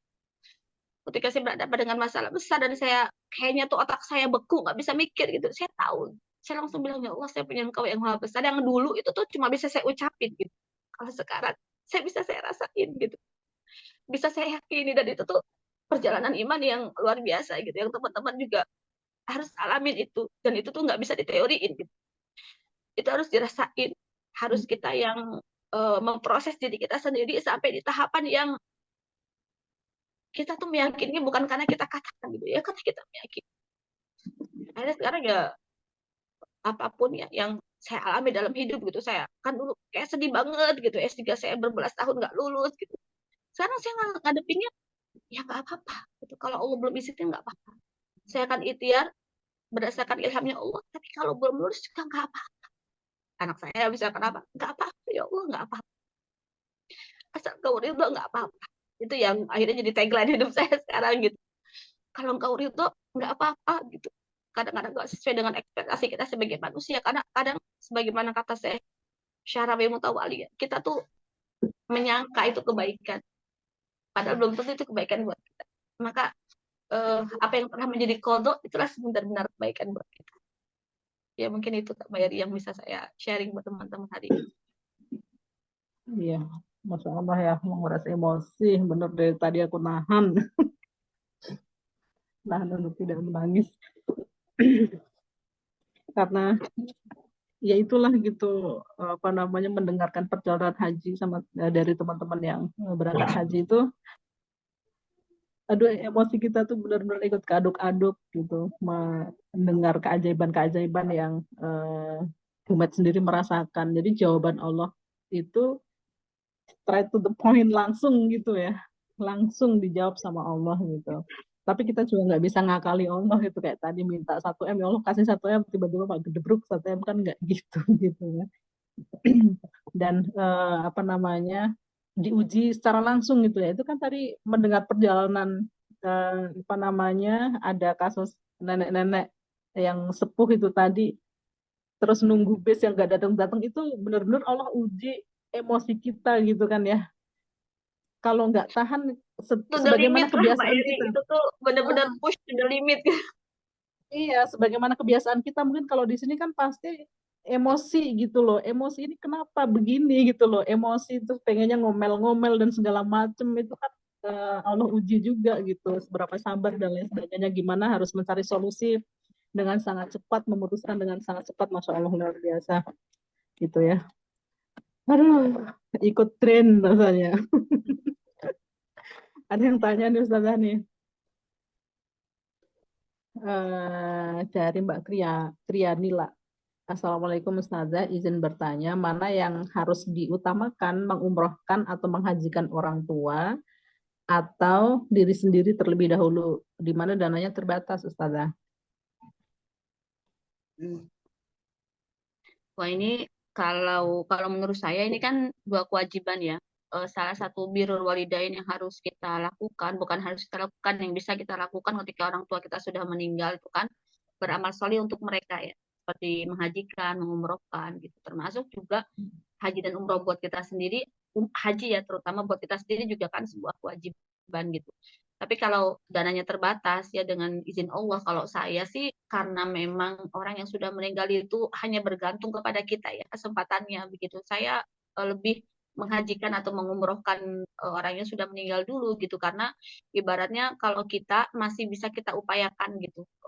Nafasnya masih ada, semoga dengan itu Allah panjangkan usia kita gitu untuk bisa berhaji, sementara mereka kan ibaratnya sudah berada dalam keadaan mereka nggak bisa berusaha lagi gitu, mereka hanya menunggu dari kita. Maka birrul walidain itu kalau saya ya itu lebih utama gitu, baru nanti setelah itu kita kumpulin dana lagi dan kita ngadu aja ke Allah. Kalau sebenarnya ya solusi atas semua hal itu kita tuh percaya sama Allah, ngadu dulu. Jadi sebelum kita ikhtiar itu Mbak Eri, itu sekarang yang terkoreksi banget dari saya, kita tuh konsul dulu ke Allah, ngadu sengadu-ngadunya, sebener-benernya, nggak usah ditutupin, sejujur-jujurnya yang kita rasain. Lagi benci ya bilang benci, lagi sayang ya bilang sayang gitu, lagi marah ya bilang marah, bilang aja ke Allah gitu, Allah tuh tahu. Nanti kalau udah lega, Allah tuh akan ngasih ilham kok, Allah akan ngasih petunjuk kita tuh harus apa gitu. Tapi kalau secara hukum syariat sudah jelas kan sebenarnya juga bisa kita langsung lakukan setelah mohon izin kepada Allah gitu. Jadi kalau saya, karena orang yang sudah meninggal itu jauh lebih darurat ya untuk bisa kita berikan mereka apa namanya kebaikan-kebaikan yang kita kirimkan yang memang itu disyariatkan gitu. Jadi kalau saya lebih menyarankan mengumrohkan mereka atau menghajikan sambil kita terus berikhtiar dengan misalnya udah kayak kalau saya kan sejak 2016 misalnya udah ini ya udah daftar untuk dapat kuota reguler gitu dan seterusnya untuk kasih bukti ke Allah gitu bahwa kita tuh emang sungguh-sungguh gitu. Itu kalau pendapat saya sih gitu Mbak. Oke, Jadi oke, emang oke. sebelum saya berangkat itu kayak suami gitu ya, bapak mertua sudah di badal hajikan gitu kan. Jadi yang kayak orang-orang yang sudah meninggal itu sudah kita inikan dulu gitu. Iya, Masya Allah. Jadi eh, berangkat haji ke Baitullah itu harus kita jadikan goal utama, karena itu juga kewajiban gitu ya Ustaz ya, berhaji Iya, itu ya. iya, iya. Soal mampu atau tidak, ya tunjukkan kemampuan kita dengan serius di Iya. hadapan Allah gitu. Lebih tunjukkan keinginan kita aja, nanti Allah yang mampukan. Kalau saya juga mungkin saya nggak Mm-mm. cerita ya aspek pendanaan ya, tapi itu juga terlalu penuh keajaiban Mbak Iri. Itu Min kayak haitsu la datangkan uang yahtasib dari langit, pokoknya ya benar Ustaz. Mbak Iri, min haitsu la yahtasib itu luar biasa. Bayangin loh ya, angkanya kan ratusan juta ya, yang selama ini Mm-mm. kami tuh belum pernah loh megang uang sebanyak itu, tapi kami bisa melunasi dalam waktu berapa bulan tuh, kayaknya kayak kalau pakai logika mustahil, tapi ini kan nggak pakai logika. Ini pakai tawakal kepada Allah, jadi Allah yang ngurus gitu, bukan kita. Jadi saya udah bilang saya menyerah ya Allah, Allah aja yang ngurus gitu. Makanya sampai hari Jalur terakhir langit saya aja masih pokoknya ya. Ya jalur lain. Kalau Allah mampukan itu, meskipun secara logika kita tuh nggak ada duit sama sekali gitu, tapi Allah mampukan ya, min haitsu la yahtasib, nggak ngerti caranya Nah, gimana, itu urusannya Allah gitu. iya Kita memang hanya gitu. Akhirnya tuh Heeh. nanti ikhtiarnya juga ngikutin maunya Allah gitu. Kayak misalnya kalau kata Syekh Numan Ali kan, emangnya itu ikhtiar terbaik menghanyutkan Nabi Musa di atas sebuah keranjang. Kan nggak, kan logika manusia itu nggak masuk di nalar, tetapi justru itu yang menyelamatkan. Seringkali kita suka mengagung-agungkan akal kita, padahal kita belum tanya sama Allah sebenarnya ikhtiar terbaik itu yang mana. Bukan berarti lalu kita menegasikan aspek kausalitas di dalam kehidupan ya, tapi penting untuk mengutamakan minta izin Allah dulu gitu agar Allah kasih petunjuk dibandingkan mengandalkan kekuatan kita sendiri. Itu yang saya bilang, kita tuh menjadi pencipta gitu loh. Padahal harusnya nggak boleh gitu. Kalau yang baca status saya di IG pasti paham ya maksud saya. Kita tuh hamba tapi kadang-kadang suka sok gitu loh. Merasa ini yang terbaik gitu. Padahal kan itu kita mengira yang terbaik. Harusnya kan tanya ke Allah, bener nggak yang terbaik? Kalau kita udah tanya ke Allah, baru kita bisa bilang itu yang terbaik gitu. Karena Allah udah kasih petunjuk gitu. Iya, berarti berkaitan dengan mimpi kita berangkat haji itu, tugas kita memataskan diri dan ikhtiar maksimal, tunjukkan kepada Allah bahwa kita tuh serius, keseriusan. Nah, Iya, iya. keseriusan itu kan ditunjukkan dengan mungkin kita nabung, bukan soal berapa nabungnya, Iya, tapi betul. kita sudah nabung untuk haji di celengan kerincingan misalnya, itu kan bentuk keseriusan yang Allah yang menilai gitu. Mungkin kalau menurut ukuran kita, ya kamu mau berangkat kapan kalau nabungnya tuh kerincingan di celengan ayam misalnya, kayak gitu kan rasanya nggak mungkin secara logika kita kan gitu. Tapi yang menilai kan Allah, itu bentuk keseriusan. Pada saatnya Allah mampukan, min haitsu la yahtasib, pokoknya walau bisawab, pokoknya Allah akan sampaikan gitu kan ya, gitu, Dan Masya beda Allah. Mbak Yeri, orang yang berazam kuat dengan orang yang berazam tidak kuat itu pasti tindakannya juga kerasa berbeda. Kayaknya nanti kayak bagaimana Sultan Muhammad Al-Fatih bisa menaklukkan Konstantinopel dengan azam yang kuat, dia akan memikirkan hal yang di luar nalar gitu, karena ilhamnya dari Allah kan, Betul, betul, betul. yang extraordinary gitu. Tapi kalau orang yang nggak izin ke Allah dulu ya, dia akan nyarinya yang aspek-aspek yang terlihat oleh mata aja. Gitu. Iya, Masya Allah. Mau eksis juga nih Mas Jihad nih kayaknya nih. Iya, tahu banget ya. Emang ini dia hobinya bikin kalau nggak dapat perhatian kayak Iya. gitu dia. Mm. Ini closing statement dari Ustazah dah, Ya, yang oke baik. memotivasi kita gitu untuk apa namanya, supaya Allah tuh segerakan, supaya kita itu lebih memantaskan lagi gitu. Kalau berdasarkan apa yang saya rasakan dan saya alami, saya kok ngerasa peran saya cuma satu ya. Peran saya itu hanya membuktikan kepada Allah bahwa saya benar-benar pengen berangkat gitu. Itu aja. Jadi saya tuh bahkan yang nggak punya rencana loh. Apa yang harus saya lakukan nanti, saya tuh mau usaha apa tuh, blackout saya. Jadi saya cuma terus-menerus meyakinkan Allah bahwa saya layak Allah panggil gitu. Jadi saya itu ngerayu Allahnya pakai itu aja. Jadi ketika Allah ilhamkan step berikutnya, ya itu saya ikutin. Jadi saya memasarkan haji mungkin pada ribuan orang gitu. Dia yang tiba-tiba yang nggak saya pasarin, mana dia yang daftar, itu kan berarti Allah gitu. Dari itu saya paham bahwa nggak boleh ngandelin diri sendiri gitu. Bilang aja ke Allah apa adanya. Allah tuh tahu kok. Kita tuh emang benar-benar mau berangkat, Allah tuh tahu. Pasti orang-orang yang bisa berangkat tuh karena Allah emang udah izinkan dia, karena Allah ngerti isi hatinya tuh apa. Itu yang susah loh. Nyeting hati kita bener-bener emang Mm-mm. ngebuktiin ke Allah itu tuh pengen itu aja, kayaknya pasti kan turbulensinya luar biasa. Jadi sebagai mungkin ya wasiat saya ya ke teman-teman, nasihat saya ke teman-teman dan buat diri saya sendiri gitu, yang kita bisa kontrol itu adalah hati kita. Yakinkan kita dan diri kita untuk bilang ke Allah, ya Allah, saya tuh pengen banget berangkat, saya tuh layak berangkat, layak engkau tolong gitu. Nah dari situlah lalu kita memulung amal soleh apapun yang itu bikin Allah tuh ridho dan cinta sama kita. Makanya nanti pasti akan berbeda gitu ketika saya sampai sana, doa-doanya atau apanya. Makanya doa pertama yang saya panjatkan ketika saya tahu pertama kali itu, saya pengen jadi kekasihnya Allah gitu. Karena buat saya itu uh, ultimate achievement lah yang saya pengen capai gitu. Gak ada lagi yang saya bisa pengen kecuali saya pengen sangat dekat dengan Allah gitu. Pengen jadi orang yang paling menghamba kepada Allah. Jadi buktiin itu aja ke Allah. Nanti Allah pasti akan kasih jalan-jalan. Jangan mikirin jalannya dulu gitu. Jangan mikirin jalannya dulu. Tapi minta ridho sama pemilik Ka'bahnya dulu. Dan insya Allah kasih jalan. Itulah mungkin Mbak Edi. Ya, Masya Allah. Ini sudah maghrib juga ya. Tempatku udah azan, sedang azan maghrib.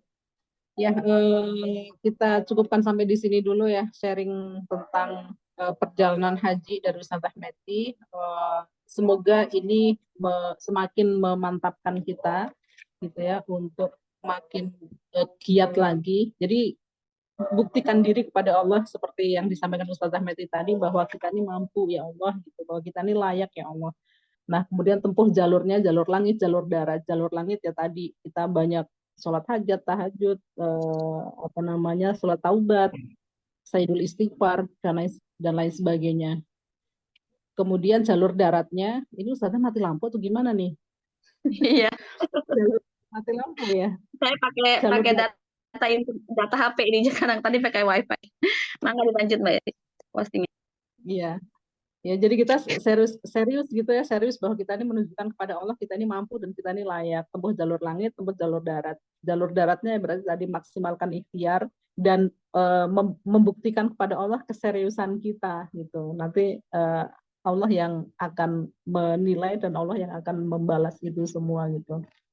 Baik ya teman-teman semuanya, semoga Allah mampukan kita menjadi tamunya Allah, tamu di dunia dan tamu di akhirat gitu, dan banyakin maksimalkan ikhtiar kita pokoknya ya.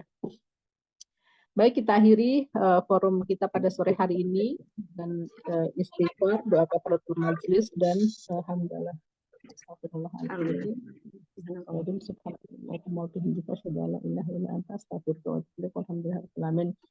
Terima kasih teman-teman sudah bergabung. Terima kasih Ustazah sudah sharing ke kita tentang maaf ya diakhiri mati lampu.